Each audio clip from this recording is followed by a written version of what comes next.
আপনি কি প্রতিদিনই অ্যাডজাস্ট করছেন সবাইকে খুশি রাখতে গিয়ে নিজেকে কি হারিয়ে ফেলছেন? চলুন আজকে আমরা শুনি অন্তর কথা। কম্প্রোমাইজ নাকি নিজের সাথে প্রতারণা? জীবনের সম্পর্ক টিকিয়ে রাখতে গেলে কিছুটা কম্প্রোমাইজ করতে হয়, এটা সত্যি।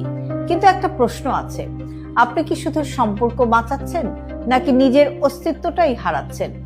সবসময় হ্যাঁ বলা, সবসময় চুপ থাকা, সবসময় নিজের ইচ্ছেটাকে চাপা দেওয়া, এগুলো ভালোবাসা না, এগুলো ধীরে ধীরে নিজেকে ভাঙা। কারণ সম্পর্ক তখনই সুন্দর হয় যখন দুজনই সমানভাবে চেষ্টা করে। যদি শুধু আপনি মানিয়ে চলেন আর অন্যজন শুধু নেয়, তাহলে সেটা সম্পর্ক না, একতরফা চাপ হয়ে যায়।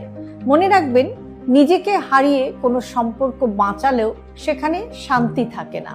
কখনো নিজেকে জিজ্ঞেস করুন, আমি কি মানিয়ে নিচ্ছি নাকি নিজেকেই হারাচ্ছি?